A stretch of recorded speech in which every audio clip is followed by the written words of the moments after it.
South Dakota voters could decide in November 2024 to repeal the state's sales tax on groceries. The organization, Dakotans for Health, can now begin collecting signatures for that effort. And tonight, KELOLAND's Dan Santella takes a look at the push and talks with those for and against that plan. Democrat Rick Weiland of Sioux Falls is co-founder of Dakotans for Health. He's the sponsor of an initiated amendment and measure which could repeal the state's sales tax on groceries.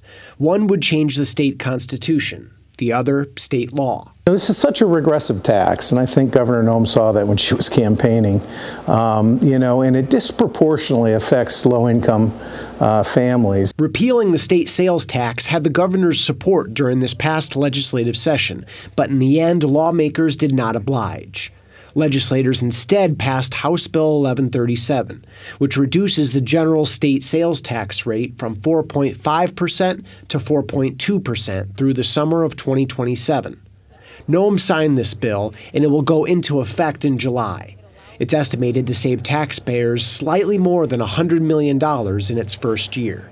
I think the effort to repeal the sales tax on food through the ballot is irresponsible and imprudent. Republican Representative Will Mortensen, who served as House Majority Leader during the session, says lawmakers took a hard look at the question of how to cut taxes.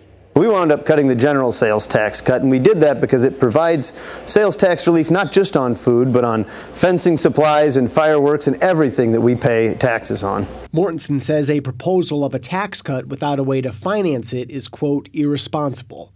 According to a January estimate, repealing the state sales tax on groceries altogether would save taxpayers just under $124 million in the first year. When the legislature, for whatever reason, can't coalesce around something like this and get it done, we have this option to take it to the voters, and that's what we're going to do. Dan Santella, KELOLAND News.